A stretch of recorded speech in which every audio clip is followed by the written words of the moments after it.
Hello, welcome to another video. Please like, share and subscribe for more amazing story.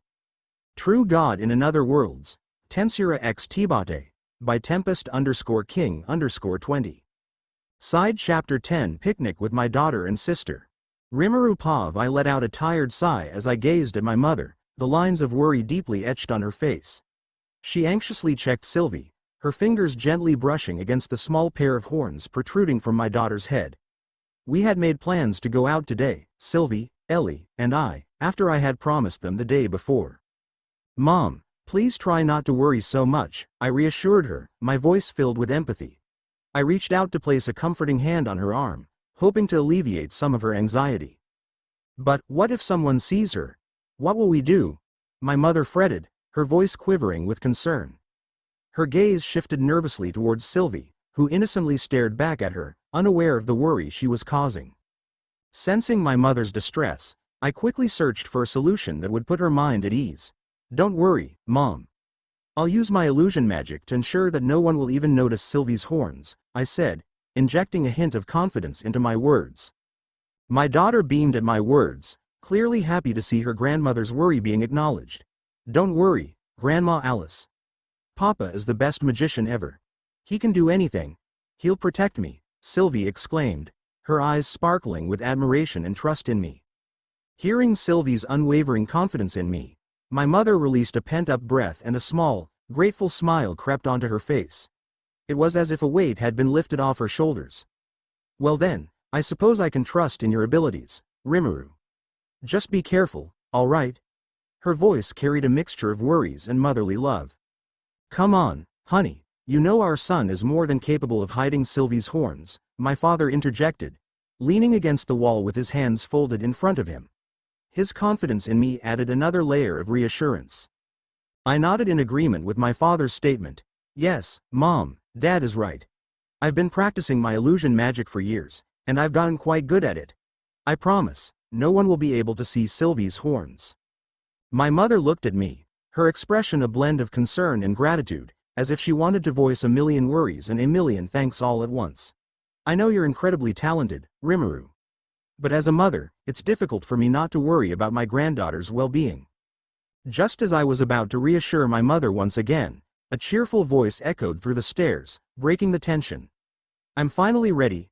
Ellie's excited proclamation filled the air, her voice brimming with anticipation. She confidently stepped into the room, accompanied by Julia, our maid. A wide smile formed on my face as I laid eyes on Ellie. She was adorned in a beautiful light blue dress, every detail chosen with meticulous care. Her eyes gleamed with excitement and her cheeks flushed with a hint of rosy pink. What do you think, brother? Don't I look cute?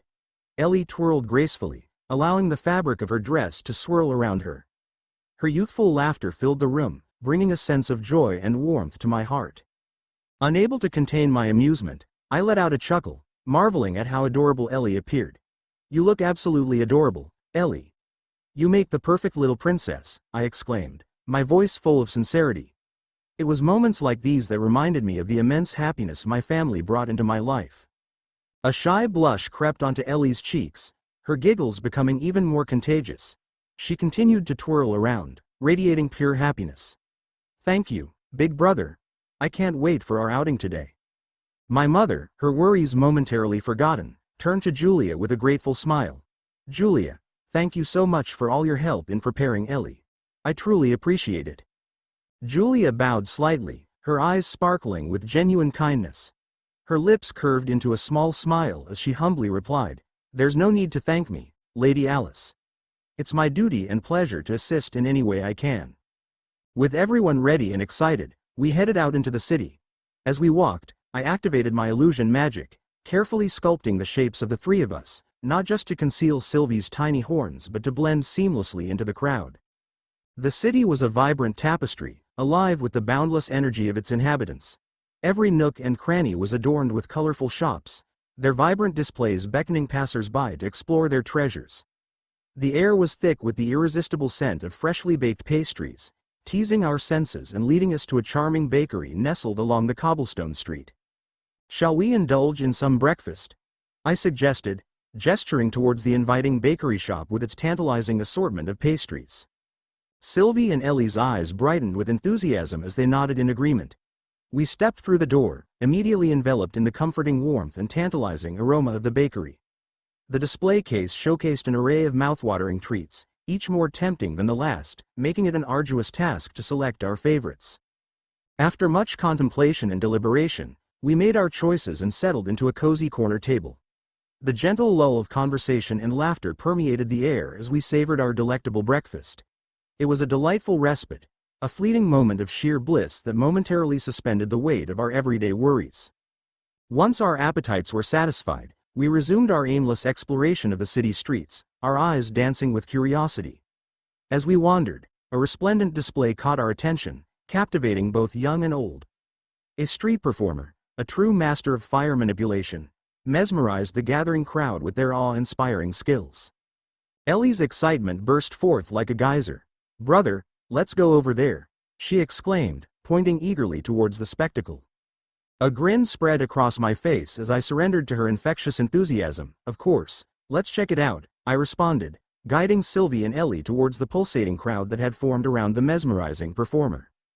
Approaching the gathering, the radiant warmth from the blazing flames enveloped us, intensifying the already electric atmosphere. The skilled fire mage wove intricate spells with their flickering flames, defying nature's boundaries and transforming the surrounding air into a breathtaking symphony of light and heat. The crowd reacted with gasps and applause, their eyes glued to the mesmerizing dance between the performer and the flames. Spellbound, we couldn't help but inch closer, our hearts echoing the wild rhythm of the fire, our senses enraptured by the magical tableau unfolding before us. Ellie and Sylvie's eyes widened with sheer wonder as they absorbed every nuance of the spellbinding spectacle. They leaned forward, teetering on the precipice of pure enchantment, their souls captivated by the mesmerizing flicker of each flame. Meanwhile, although I had witnessed similar feats of fire manipulation countless times in my role as a seasoned mage, a flicker of contentment bloomed within me. Observing the shared delight painted across my sister and daughter's faces, illuminated by the fiery performance, brought me a deep sense of tranquility. The street performer continued their dazzling display, daring to juggle flaming torches with effortless grace, their expert control transforming the space into a hypnotic dance of light and shadow. The heat radiating from the flames intensified, causing beads of sweat to form on the brows of the spellbound onlookers. The infectious energy of the crowd infused our spirits, as strangers turned to each other with beaming smiles, connected by the common thread of awe and fascination. Children giggled and pointed excitedly, their parents exchanging knowing glances that silently acknowledged the brilliance of the performance. As the climax of the show approached, the street performer summoned a tempestuous firestorm, engulfing the surroundings in a swirling vortex of mesmerizing flames. The crowd erupted into thunderous applause and exuberant cheers, their excitement reaching an exhilarating crescendo. Ellie and Sylvie couldn't contain their sheer delight any longer, their eyes shimmering with boundless joy. "That was simply astonishing, wasn't it, Sylvie?" Ellie marveled, seeking confirmation from Sylvie. Sylvie's head bobbed enthusiastically, her eyes alight with incandescent wonder. "Yes, it was absolutely incredible," she marveled, her voice brimming with awe. Ellie hopped up and down, her jubilation barely containable. "It was the most amazing thing ever. Brother, can we learn to do that too?" A chuckle escaped me, my heart swelling at her contagious enthusiasm. "Perhaps one day, Ellie. But for now, you must practice and hone your skills," I replied, a twinkle in my eye. As we continued our exploration of the city, Ellie's sudden remembrance halted us in our tracks. "That's right. I would have completely forgotten.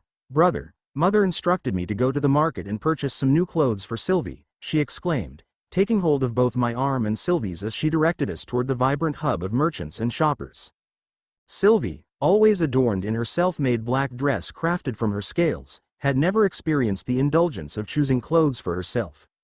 I understood the desire of our mother to see her in something different, something that would allow Sylvie to feel a sense of belonging amongst the humans.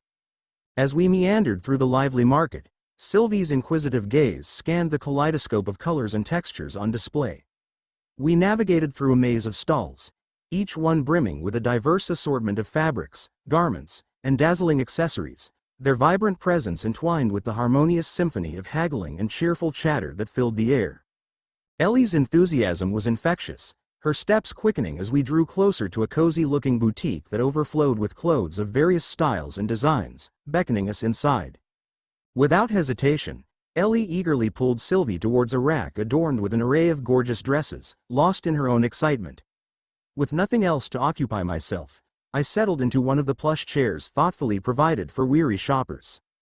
From my vantage point, I observed Ellie and Sylvie engaged in a careful dance of selection, their discussions filled with talk of hues, patterns, and styles. Sylvie, entranced by the swaths of fabric cascading through her delicate fingers, reveled in the sensory experience of textures and intricate designs. To witness her engaging so deeply with the human world, to see her embrace an activity that could foster a connection to her surroundings, brought a pang of joy to my heart. After Ellie made her choices, she whisked Sylvie away to the fitting room. Moments later, they emerged, anticipating my opinion on their selection. "What do you think, brother? Isn't Sylvie simply breathtaking?" Ellie exclaimed, clutching Sylvie's arm with pride. Gazing upon Sylvie, I couldn't help but break into a genuine smile. The white dress she now wore gracefully draped around her lithe form, creating an aura of ethereal beauty. The stark contrast between the snowy fabric and her golden eyes, combined with her weedy strands, highlighted her enchanting presence. Sylvie's enchanting eyes found mine, and her delicate fingers twirled nervously as a rosy blush graced her cheeks. It required no insight to recognize her embarrassment. "You look absolutely stunning, Sylvie." As expected of my beloved daughter, I reassured her, tenderly petting her head. The blush deepened, but a shy smile blossomed on her lips, appreciative of the compliment. Ellie, brimming with pride and contentment, reveled in the successful outcome of her efforts to help Sylvie flourish. Content with Sylvie's transformation, I turned my attention to Ellie, taking notice of the garments she carried. "So, did you manage to find what you needed?" I inquired, curious about Ellie's own shopping venture. A mischievous sparkle danced in Ellie's eyes as she replied, "Oh no, big brother, we're only just getting started." The smile that lit up her face made a shiver of trepidation slither down my spine, and at that very moment, I discovered that I had inadvertently stepped into the hell myself. As Ellie and Sylvie trailed behind me with satisfied smiles, I let out a tired sigh.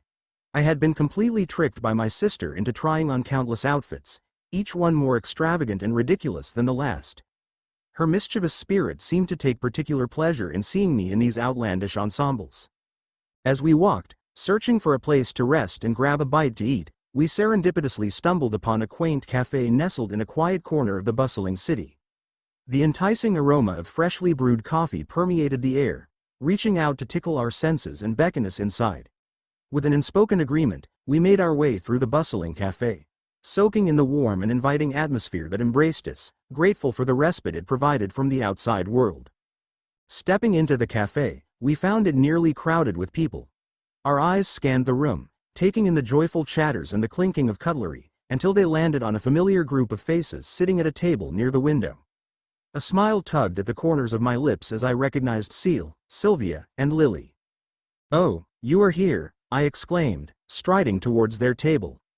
The group turned to face me, their smiles radiating warmth and familiarity. Sylvia gestured for us to join them, welcoming us to take a seat. I settled down next to Seal. Ellie and Sylvie quickly found their places beside Sylvia, their infectious energy apparent in their every move. And I have to admit, these three being next to each other, they look like eye candy. Seal with her striking red eyes and flowing silver hair, Sylvia with her ethereal white locks framing her delicate features, and Lily with her luscious brown hair that cascaded down her back, complemented by her alluring hazel brown eyes. "So, today was your little date day?" Seal asked, a teasing smile playing on her lips. I chuckled softly in response, admitting, "Yeah, you could say that. Although, it didn't quite turn out the way I expected." Ellie and Sylvie decided it would be fun to play dress up with me. Sylvia and Lily burst into laughter, seemingly finding great amusement in the whole situation. Seal, with a mischievous glimmer in her eyes, couldn't help but smirk. "Ha, the great Rimuru, defeated by two little girls," Sylvia playfully taunted. "Well, you know how persuasive Ellie can be," I replied, a wry smile forming, "and Sylvie is always up for some fun and adventure." True, Seal chimed in, her eyes dancing mischievously. "You have to be careful around these two. They can be quite the handful." Lily nodded in agreement, her amusement evident. I've witnessed their mischievous ways firsthand. It's always entertaining to watch. Sylvia chuckled softly, her eyes crinkling at the edges. Well, it seems like you had quite the eventful day. I hope you managed to enjoy yourselves amidst the chaos. I nodded, my gaze drifting towards Ellie and Sylvie engaged in animated conversation with each other. Despite the unexpected turn of events, it was still a memorable day. Seeing Ellie and Sylvie so happy and carefree made it all worth it. Those two certainly know how to bring joy to everyone around them, Seal remarked, casting a fond glance towards the girls. They have a way of brightening up even the gloomiest of days. Absolutely, I agreed, a soft smile lingering on my lips. I consider myself lucky to have them in my life. Curiosity then turned to the rest of the group. What about you? What were you doing? Sylvia leaned forward, her eyes sparkling with excitement as the sunlight streamed through the windows, casting a warm glow on our faces. Oh, we were just enjoying a nice afternoon stroll and a little shopping spree. There are so many beautiful things to see and buy in this city, she exclaimed.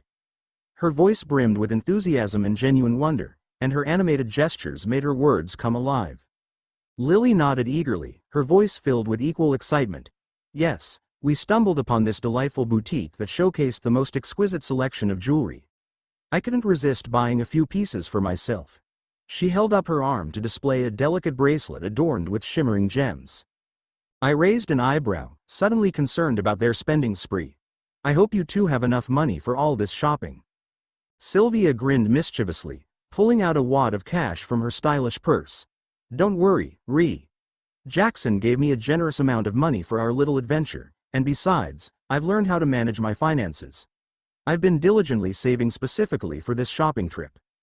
Ciel's eyebrow quirked up, a playful glint in her eyes. Oh, really? So, you're finally learning the value of money and not just splurging on anything and everything? Sylvia feigned offense, placing a hand dramatically over her heart. Why, Ciel, I'll have you know that I have become quite adept at budgeting. Amused, Lily chimed in, leaning in closer to join the lighthearted banter. I must admit, I've witnessed Sylvia's improvement in that aspect. Though she still has her moments of impulsive buying, she's been much more restrained lately. Sylvia pouted, crossing her arms playfully. Well, a girl can't help it when she sees something she absolutely must have. But I promise, I've been doing better, right, I laughed, nodding my head. Well, you have been more mindful of your spending habits lately. I'll give you that. I playfully said, turning my gaze towards Ellie, who was eyeing a dessert menu. I hope someone else learns a thing or two as well. Ellie looked up at me with wide eyes. What do you mean, big brother? Are you talking about me? I chuckled softly, tousling her hair affectionately. Well, you do have a tendency to get excited and want everything in sight. But that doesn't mean I love you any less, I reassured her, giving her a warm smile. Ciel couldn't resist chiming in, a mischievous glimmer in her eyes. Well, we all know why she's like that, don't we? I raised an eyebrow, pretending to be innocent. Oh really? And why is that? Ciel smirked, playfully nudging me. Because you spoil her rotten, that's why. You can't deny it, I chuckled sheepishly, scratching the back of my head. Okay, maybe I am a little guilty of that. But she's my little sister, I can't help myself. Sylvia and Lily giggled, exchanging knowing glances. Ah, that's sweet. But maybe keep an eye on your wallet when you're with Ellie, Sylvia teased, her laughter filling the air. I'll remember that, I replied with a mock-serious expression. No more unlimited desserts for Miss Ellie. Ellie gasped dramatically, feigning distress. You wouldn't dare. I shrugged, grinning mischievously. Well, I have to teach you the value of money too, don't I? Our laughter intertwined, creating an atmosphere of warmth that made our afternoon together even more memorable.